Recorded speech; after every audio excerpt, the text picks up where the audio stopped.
Mas a primeira carta escrita é destinada à igreja de Éfeso. Uma igreja muito forte, muito pujante, no meio de um sistema maligno ante Deus. Ela não parecia estar cedendo à cultura da época. Então a igreja também precisa resistir a esse sistema. E é para esta igreja do nosso tempo, do século 21, que Jesus fala também, da mesma forma que falou para o povo de Efésios. Depois de dar elogios para aquela igreja, ele faz uma reprimenda. Porque ele diz: tenho porém contra ti, que abandonastes o primeiro amor.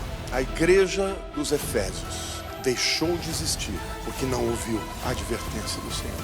E é isso que nós temos que desejar no nosso relacionamento com Jesus também. Voltar ao primeiro amor. Vamos voltar ao primeiro amor. Hoje, na mensagem que eu vou pregar sobre a igreja de Esmirna. E a igreja de Esmirna é uma das 7 igrejas do Apocalipse. Ela viveu, existiu, no tempo em que João escreveu a carta para as 7 igrejas, portanto, o ano 95 depois de Cristo, debaixo da perseguição do imperador Domiciano. Mas ela representa todas as igrejas que foram perseguidas. Inclusive, eu quero começar citando, para vocês terem uma ideia do que esse povo enfrentava, um discípulo do apóstolo João, Policarpo, que viveu depois deste tempo. Já não era no primeiro século, ele foi discípulo do apóstolo João, mas ele morreu no ano 159 depois de Cristo, portanto 60 anos depois do livro ter sido escrito. Mas Policarpo foi um grande líder que morreu porque não negou a Jesus. Ele foi chamado e obrigado a declarar com as suas palavras: eu rejeito e quero que todos os ateus deixem de existir. E no Império Romano, ateus eram aqueles que não estavam dispostos a adorar o César. E fizeram uma pira de fogo, e puseram fogo e disseram: se você não negar a Cristo e não declarar que todos os ateus sejam destruídos, ele, diante daquele anfiteatro com 20 mil pessoas, ele disse assim: eu declaro sim que todos os ateus deixem de existir. E apontou para o povo pagão. Quando mostraram o fogo para ele, ele riu e zombou e disse: vocês podem me jogar nesse fogo, mas o fogo do juízo eterno é muito mais ardente do que esse fogo. E dessa maneira morreu Policarpo, um dos grandes mártires deste período, entre o ano 100 e o ano 300 depois de Cristo. A igreja de Esmirna, portanto, representa todos esses crentes que ao longo da história morreram perseguidos por sua fé. Ainda hoje existem cristãos morrendo, irmãos. Morrendo no Irã, morrendo na Síria, morrendo na China, morrendo em países onde ser cristão é proibido.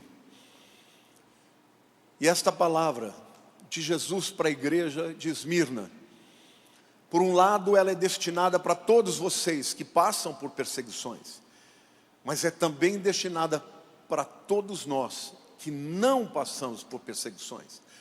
A nossa luta é diferente, Satanás também nos ataca, mas é num outro nível, a narrativa é diferente. Portanto, é muito importante que nós reflitamos sobre a nossa vida, que a gente de fato veja o que é a proporção de alguém que tem que dar a vida para Jesus, para alguém que somente tem que viver para Jesus. Eu sempre tenho dito, se nós não tivermos a honra de morrer por Jesus, que pelo menos nós tenhamos a honra de viver para Ele. Então eu começo a mensagem de Jesus para a igreja de Esmirna e para todos nós. A cidade de Esmirna, meus queridos. Antes de mais nada, eu quero dizer que o nome Esmirna vem de uma raiz, que é a mesma raiz para a palavra mirra. Vocês sabem que a mirra era uma especiaria, um perfume muito maravilhoso, que era usado no embalsamamento das pessoas. Mas para você extrair o perfume da mirra, você tinha que esmagá-la, porque somente quando ela era esmagada é que o perfume sobressaía. E portanto o nome da igreja de Esmirna representa muito bem a igreja primitiva perseguida. Por quê? Porque eles tiveram que passar por muitas perseguições, e através dessas perseguições o perfume e o aroma de Cristo puderam ser conhecidos no mundo. Bom, a cidade ficava aproximadamente a 65 quilômetros de Éfeso, a cidade que falamos na semana passada. Era uma cidade de uma rara beleza e uma praia maravilhosa. Ficava na rota direta da Índia e da Pérsia para Roma. Era um lugar de muito comércio, passavam muitas caravanas por ali. Era uma cidade procurada por causa da sua escola de medicina e de ciências, além de ter prédios lindos e ruas largas, nos moldes do mundo romano e grego. Havia naquele lugar um templo de adoração ao deus do vinho, ao Baco, da onde vem a palavra bacanal, porque nas orgias de bebedeiras eles também se entregavam ao sexo. O deus Baco também é chamado de Dionísio entre os gregos. Para esta igreja, Jesus se apresenta como um conselheiro. E ele diz assim no capítulo 2, versículo 8: ao anjo da igreja em Esmirna escreve: estas coisas diz o primeiro e o último, que esteve morto e tornou a viver.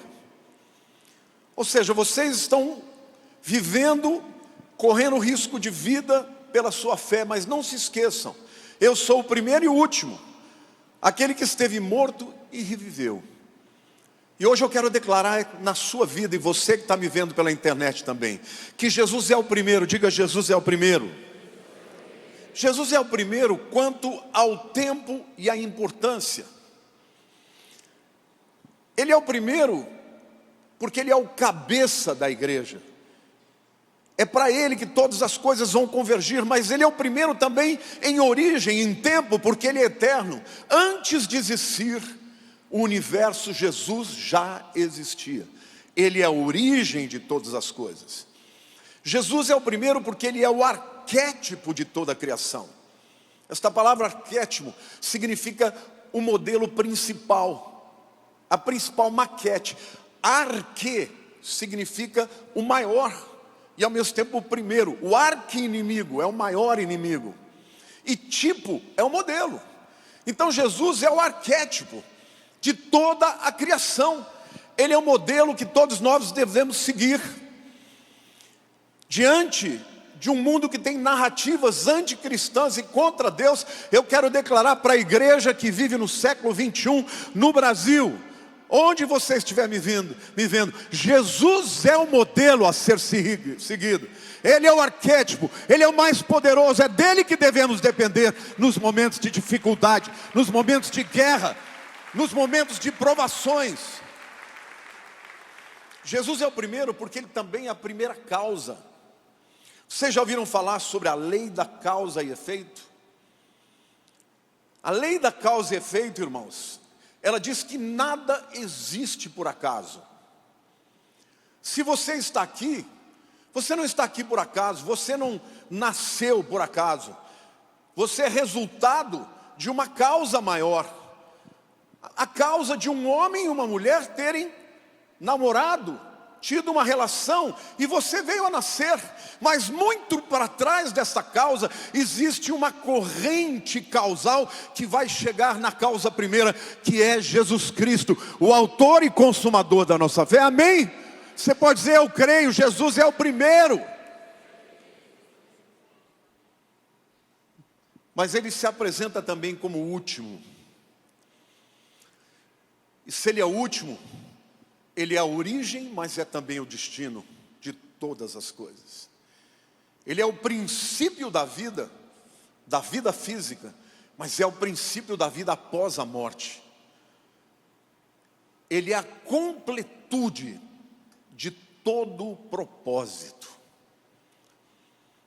Eu fico pensando que Deus criou cada um de nós para cumprir um propósito. E que no final dessa história, não é o túmulo, não é a sepultura, não é a morte, é Jesus. Todos nós vamos comparecer perante Ele. Alguns vão comparecer diante do juiz, outros vão comparecer diante do Salvador. Mas todas as coisas convergem em Jesus. Ele é o alfa e o ômega, é o princípio e o fim, o primeiro e o último.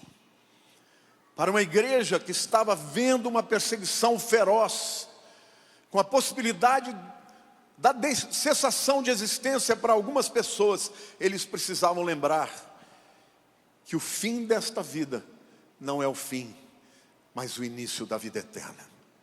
E Jesus diz que, embora tenha morrido, voltou a viver.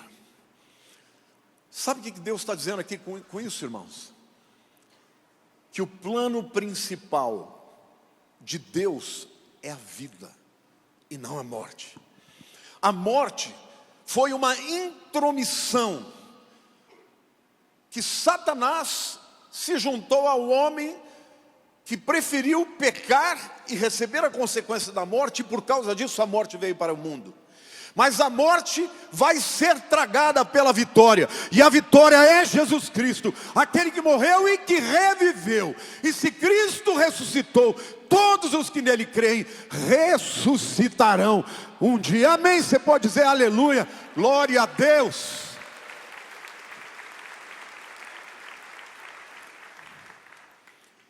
Jesus faz um elogio para a igreja, o versículo 9.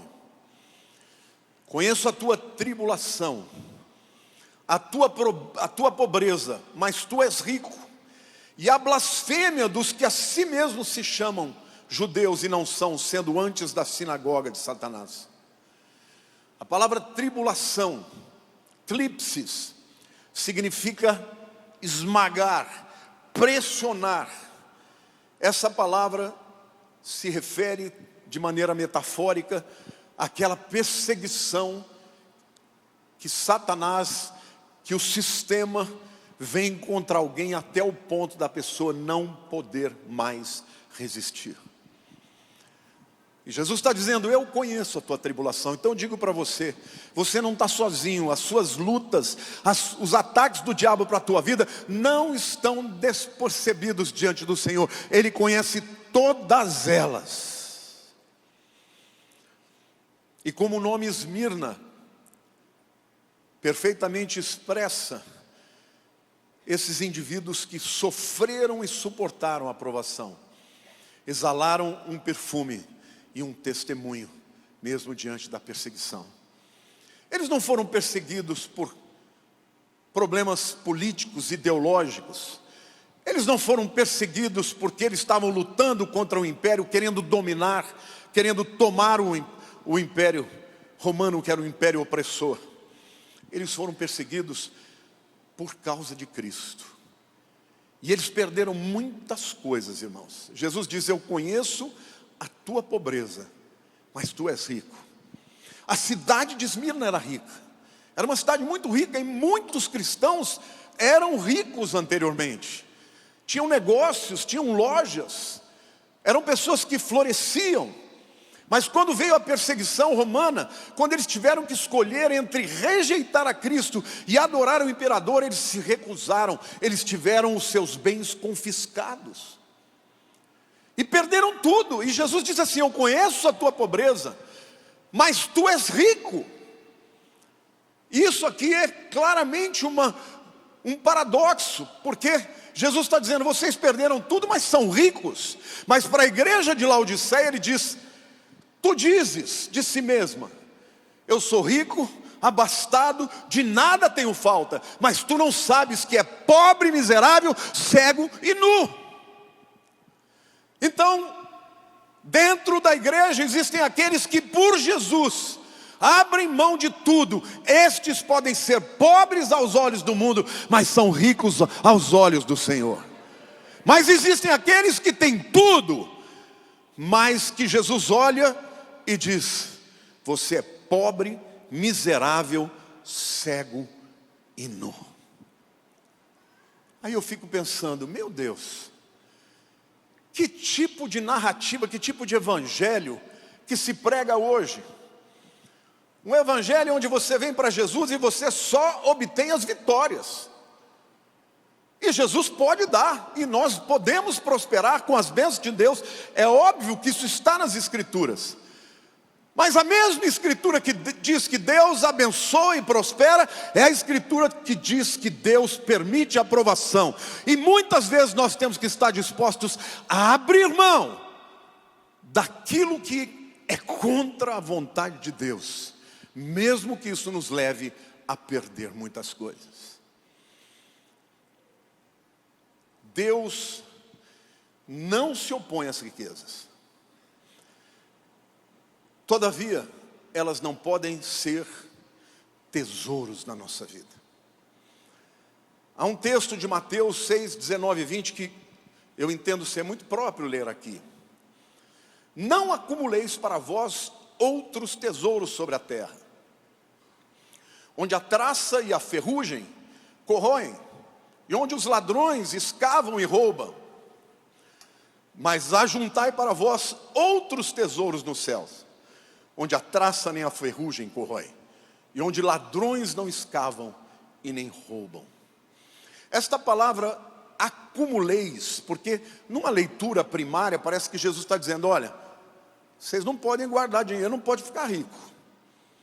Só que a palavra acumular aqui, no original é tesauro. Tesauro, diga tesauro. O que lembra essa palavra tesauro? Fala alto.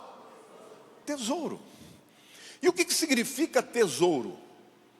Significa uma riqueza que você guarda num lugar em que ninguém tem acesso e que você não a usa de maneira alguma. Por isso, acumula.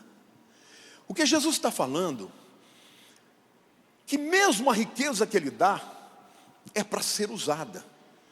A riqueza que vem de Deus, ela tem que ser usada para abençoar os necessitados, para abençoar a sua família, para abençoar o reino de Deus. Ela tem que fazer parte de um ciclo. Ela não pode ficar como o tio Patinhas dentro de um colchão e não ser usada para o propósito para o qual ela foi dada. Então Jesus está dizendo, você está acumulando, acumulando, acumulando e deixando de usar.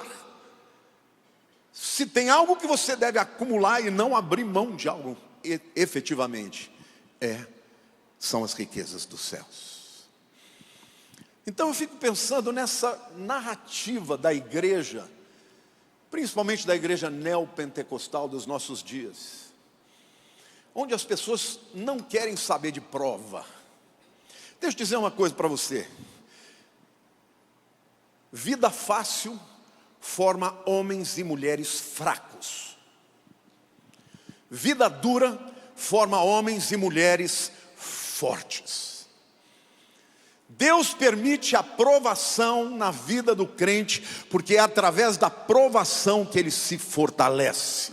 Ele busca a Deus, ele é treinado a resistir e ele se torna alguém mais preparado. Amém ou não? Fica sentado assistindo televisão e comendo para ver o que vai acontecer. Uma barriga flácida. E eu falo para vocês porque eu tenho autoridade nesse negócio.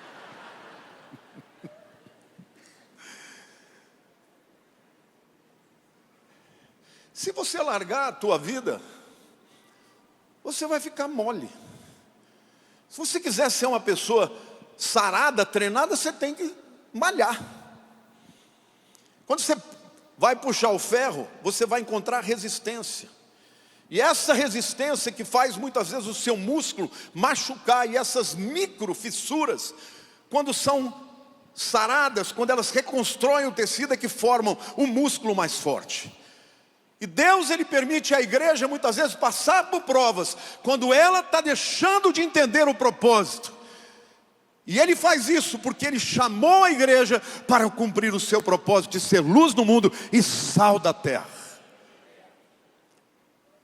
Então, essa palavra primeiro é para os que estão vivendo momentos de tribulação, mas é também para aqueles que estão vivendo momentos de abundância. Que vocês não entesourem para as suas vidas, não acumulem no sentido de não usar aquilo que Deus lhes dá para a glória do seu reino, do reino de Deus. Amém, irmãos? Os perseguidores daqueles crentes eram os religiosos, eram os judeus que não aceitavam o evangelho.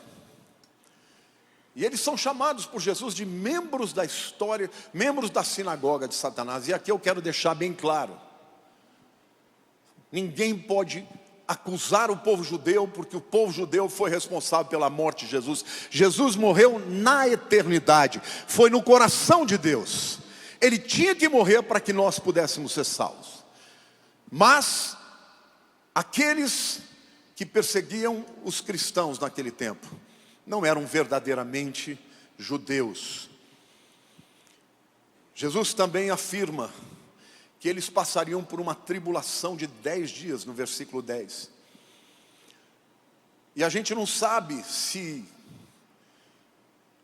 esses 10 dias são 10 dias literais ou se são uma metáfora. Mas a verdade é que muitos cristãos foram mortos no período da igreja perseguida. Os historiadores da história eclesiástica, a história da igreja, dizem que pelo menos 5 milhões de crentes foram martirizados nesses 200 anos. E se fizéssemos uma comparação do número de mortos em relação à população, seria como se hoje 100 milhões de crentes morressem por causa da sua fé. Olhe para a pessoa do teu lado e diga assim: a tua vida está dura?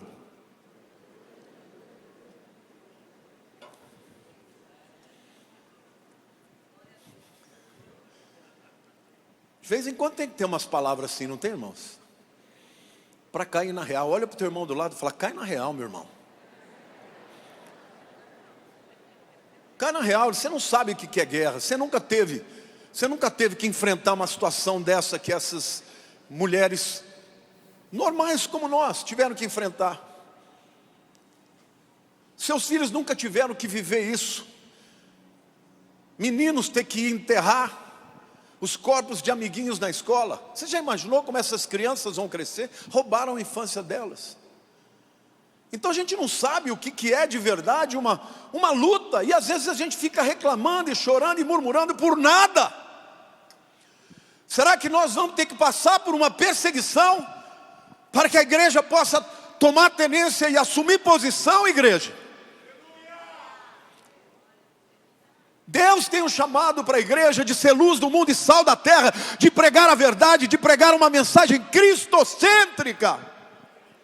É óbvio que eu quero prosperar, é óbvio que eu quero o melhor, quero ter uma boa vida, eu quero uma boa vida para os meus filhos, mas a que custo? Será que eu vou ter que aceitar qualquer coisa para se manter? Porque é isso que o diabo está fazendo, e hoje Satanás está atacando a igreja ocidental, não com armas, não com terrorismo, mas com terrorismo ideológico, fazendo você desacreditar da verdade, que a palavra de Deus é a verdade, fazendo você virar um cristão fraco diante de qualquer tribulação. Você já começa a perguntar para Deus: por que o Senhor não me ama? O Senhor não se importa comigo? Eu agradeço a Deus por estar vivo,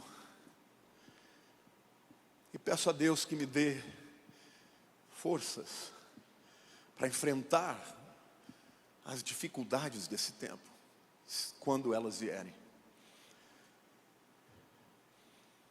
Dentro da lógica dessas mensagens, dessas 7 mensagens, Porque Jesus escreveu da mesma maneira para eles, mudando só o conteúdo. O próximo ponto seria a condenação. Para algumas das igrejas, Jesus tem palavras duras. Mas para a igreja de Esmirna ele não tinha nenhuma condenação. Porque eles foram exemplares. Deixa eu te dizer uma coisa. Você glorifica a Deus muito mais quando você tem que abrir mão de algo. Quando você se sente esmagado pela situação. É nessa hora que você pode escolher a narrativa de virar um murmurador. Ou pode exalar o perfume de Cristo, glorificando a Ele em todas as circunstâncias.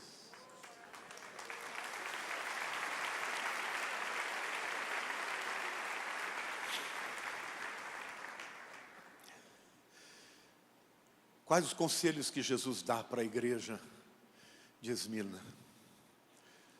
Os versos 10 e 11 dizem o seguinte: não temas as coisas que tens de sofrer. Eis que o diabo está para lançar em prisão alguns dentre vós, para ser dispostos à prova. E tereis tribulação de 10 dias. Ser fiel até a morte, e dar-te-ei a coroa da vida. Quem tem ouvidos, ouça o que o Espírito diz às igrejas. O vencedor de modo nenhum sofrerá o dano da segunda morte. Conselho que o Senhor dá para a igreja que está enfrentando guerra é: sejam corajosos, não temas. Você já ouviu falar, né, que na Bíblia existem 365 não temas, um para cada dia do seu ano.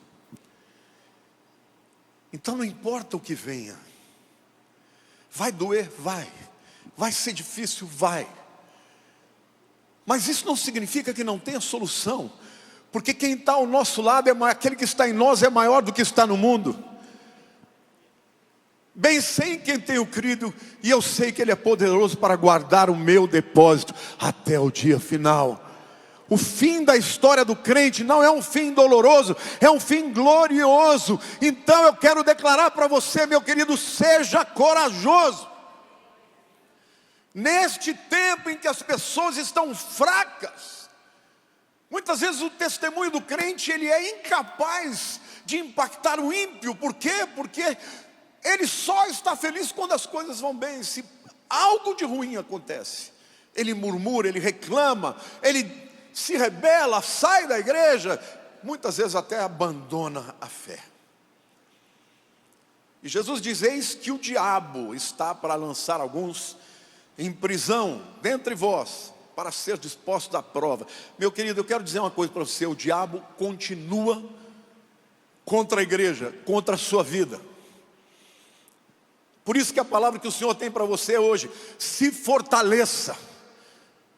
A Bíblia diz: sujeitai-vos, pois, a Deus, e resisti ao diabo, e ele fugirá de vós. Se você não se sujeitar a Deus, você não vai resistir ao diabo. E se você não resistir ao diabo, ao invés dele fugir de você, ele vai entrar e cirandar na tua vida. Mas Jesus dá um outro conselho: sejam fiéis. Coragem e fidelidade. Hoje em dia diz que os corajosos têm medo, que todo corajoso tem medo. Essa é uma máxima que se diz hoje. Todo corajoso tem medo. Só que a diferença entre o corajoso e o medroso é que o corajoso enfrenta o medo. Você vai enfrentar o medo não na tua força, não na tua capacidade. Você vai enfrentar o medo na confiança em Deus. E fidelidade é a mesma palavra para fé. Então não tem essa coisa de você pode ser um crente, mas não ser fiel. E o padrão que Jesus exige da fidelidade é até a morte. Ser fiel até a morte, e dar-te a coroa da vida. E às vezes eu falo para Deus, às vezes a gente, quando fica buscando, muitas vezes a gente fica até com uma certa inveja daqueles que morrem pela fé, né? Lá no mundo muçulmano. Aí de repente eu me belisco, eu acordo, falo, não Senhor, eu me livro disso aí. Mas é lindo, né? Quando alguém é capaz até de morrer para Jesus. Querido, se você não for capaz de morrer para Jesus, viva para Ele. Viva para Ele, viva no seu modelo. Ele é o arquétipo, Ele é o primeiro, Ele é o modelo, Ele é aquele que compartilhou a sua imagem. Então cuidado com o engano do diabo, para você não acreditar nas mentiras. Viva da maneira como Jesus viveu, crendo que a sua palavra é a verdadeira, e é sobre ela que nós devemos construir a nossa vida. Fidelidade até a morte, sabendo que a morte não é o fim. O máximo que o diabo pode te fazer é te matar. Mas se ele te matar, instantaneamente você vai abrir os olhos na eternidade. Ser fiel até a morte, e dar-te-ei a coroa da vida.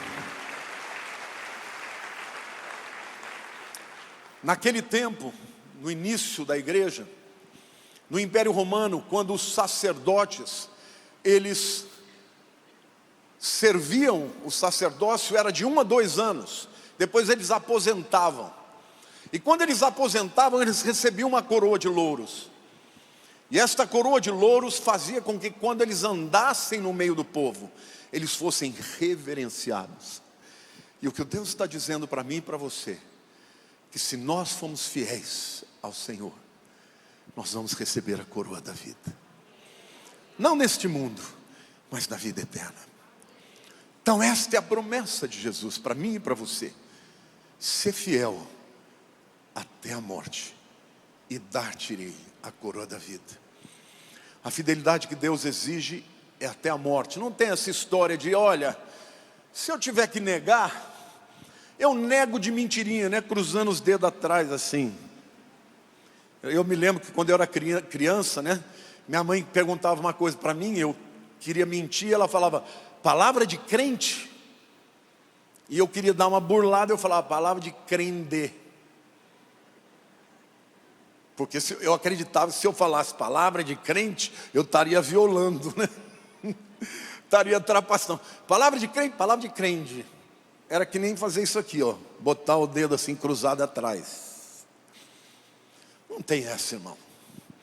Se um dia você tiver que fazer uma escolha entre negar a Jesus para viver, ou morrer por Jesus para viver eternamente, eu te digo, confesse a Jesus. Não negue o seu nome, porque a Bíblia diz que eu confessarei aqueles que me confessarem diante dos homens, eu confessarei perante os anjos do meu Pai. E eu negarei aqueles que me negaram diante dos homens. Fidelidade ao Senhor é algo inerente do crente verdadeiro. Nós estamos vivendo num tempo de apostasia, irmãos. E apostasia é uma palavra que significa divórcio. Só que tem muita gente que pensa, eu jamais vou negar Jesus. Mas vive como um apóstata. Vive segundo a narrativa, a metodologia do mundo. Mente, fere, faz mal para o outro, sacaneia, faz qualquer negócio para prosperar. E aí pensa que levantou o dedinho e confessou a Jesus, vai para o céu. O evangelho, se não tiver transformação, ele não é o evangelho. Leia a Bíblia para você ver isso. Nem todo que diz Senhor, Senhor, entrará no reino do meu Pai.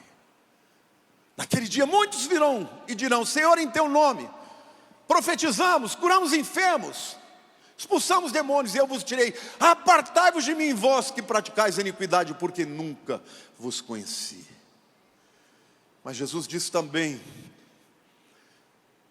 ao vencedor, de modo nenhum sofrerá o dano da segunda morte. Deixa eu dizer uma coisa para você. O conceito de morte na Bíblia não é cessação de existência, não é deixar de existir. Morte é separação. A morte física é a separação do corpo, do espírito e da alma.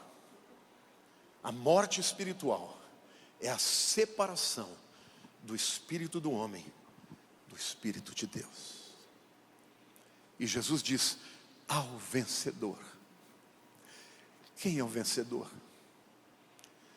Não é aquele que o mundo aplaude, ovaciona. O vencedor é aquele que permanece fiel a Jesus até o fim. Irmãos, todos os dias eu oro ao Senhor e falo para Ele: Senhor meu Deus, eu não quero perder essa batalha. Eu quero ir até o fim. Eu quero ir até o fim. Me ajuda. Se eu estiver desviando, me traz de volta. Se eu estiver me rebelando, me corrige. Mas não me deixa, Senhor, terminar essa vida sem receber a coroa. Eu quero poder dizer como Paulo disse: combati um bom combate, acabei a carreira e guardei a fé. Desde agora já está guardada para mim a coroa de justiça que o Senhor tem preparado para mim. Essa é a igreja que Deus quer levantar nesses dias. Essa é a igreja que eu creio que vai experimentar um grande avivamento. E você sabe o que é o avivamento? É um avivamento de arrependimento, de transformação. É um avivamento de fé. É um avivamento de paixão pelas almas. É um avivamento de amor ao próximo. É um avivamento da santidade. É um avivamento que muda as nossas vidas e que nos dá autoridade para vencer todas as nossas dificuldades. E a promessa, quem está falando é o Senhor. Porque o diabo vem para roubar, matar e destruir. O diabo quer te levar para o inferno. Mas Jesus disse: ser fiel até a morte, e eu dar-te-ei a coroa da vida. De modo nenhum sofrerá o dano da segunda morte. Policarpo foi discípulo de João, viveu com João muitos anos. Eu imagino, se eu fosse o Policarpo, eu ia ficar perguntando das histórias que Jesus fez. Como é que ele enfrentou aquele demônio? Como é que ele curou aquele leproso? Como é que ele combateu os fariseus? Como era o olhar dele? Como era o abraço dele? Às vezes eu falo para Deus: Senhor, eu quero sentir o teu abraço. Esse homem, quando ele esteve diante da morte, a certeza dele da ressurreição era tão grande que parece que ele estava com pressa. Nós vivemos num tempo muito distante disso, mas pelo Espírito Santo de Deus, você pode ter essa fé renovada no teu coração. Então eu queria pedir que você fechasse seus olhos agora.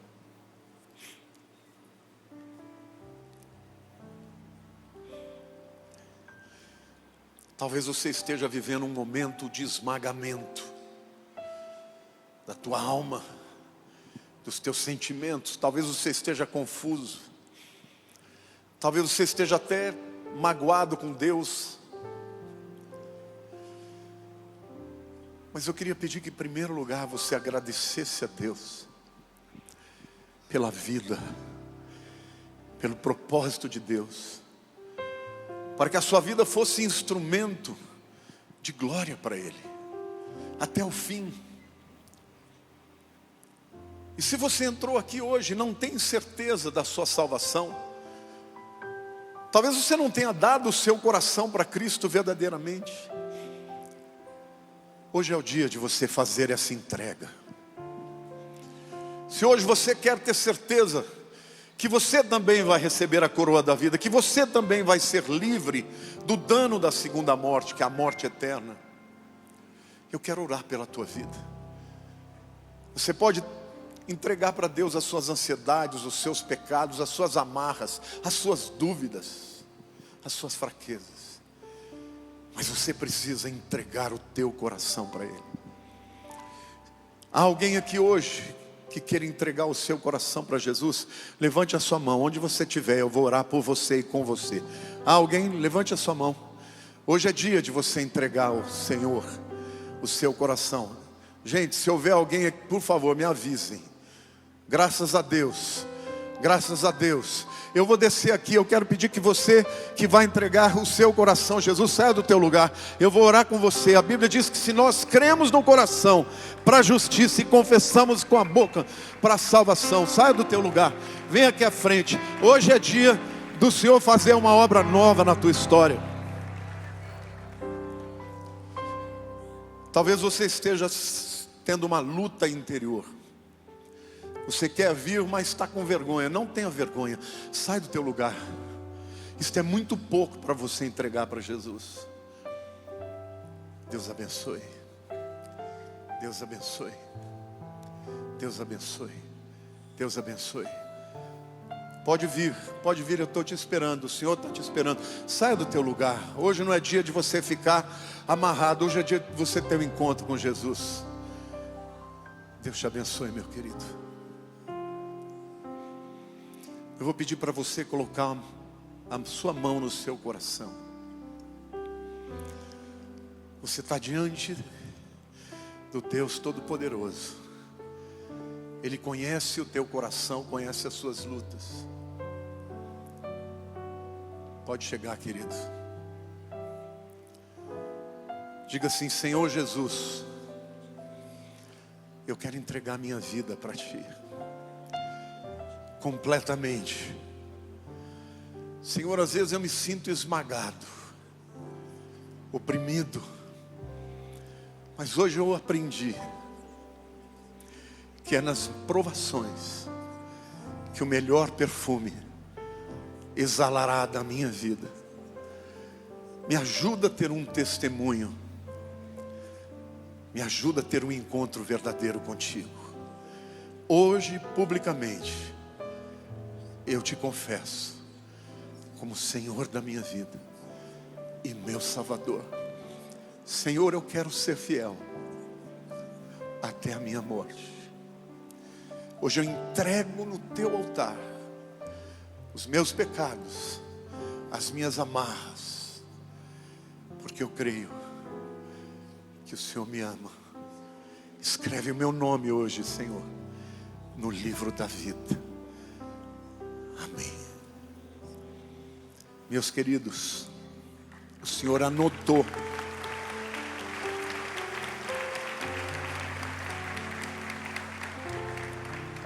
Busquem sempre ao Senhor. A gente é como uma brasa, se tirar do braseiro, ela apaga. Então busquem a presença de Deus. Estejam sempre na comunhão da igreja, ouvindo a palavra. O Senhor anotou o que vocês entregaram para Ele. E eu creio que Ele se alegrou pela vida de vocês. Amém?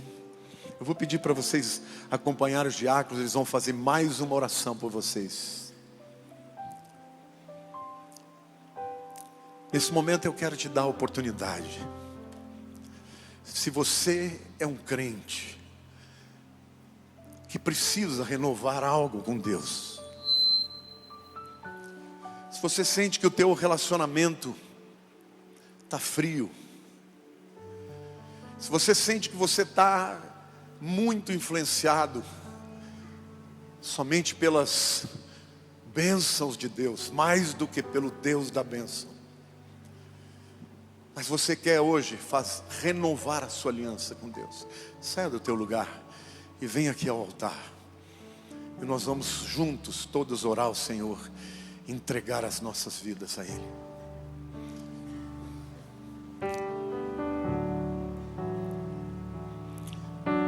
Pode sair.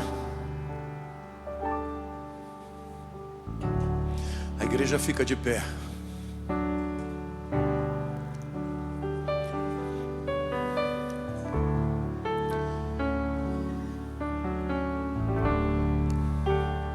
Senhor Deus, eu entrego a minha vida, meu coração, toda a minha força, todos os meus sonhos, os meus desejos, eu entrego a Ti, Senhor. Me ajuda, Pai, a abrir mão daquilo que não Te agrada. E faz, ó Deus, da minha vida um aroma suave. Senhor, que as batalhas da vida, que as opressões da vida não destruam o meu testemunho. Ao contrário, que tirem de mim o perfume do bom testemunho, do perfume de Cristo. Eu quero honrar o Teu nome, Senhor, neste mundo, viver para Ti. Eu quero prosperar, Senhor, mas eu quero usar de tudo que o Senhor me der a seu favor, do Teu reino. Senhor, que o meu tesouro seja somente o tesouro que dura para a eternidade. E Senhor, quando os problemas vierem, a dificuldade, a morte, a bancarrota, alguma perda, Senhor, que isto só me aproxime mais de Ti. Porque, Senhor, hoje eu declaro: Tu és o meu tesouro. Amém. Que a graça maravilhosa do Senhor Jesus e o amor de Deus, nosso Pai, e as consolações do Espírito Santo sejam com todo o Teu povo, com aqueles que sofrem, que passam por lutas, por aqueles, ó Deus, que estão fracos. Que o Senhor esteja levantando sobre eles o Seu rosto, trazendo a paz até a consumação dos séculos. Amém. Deus abençoe, meus queridos. Boa semana.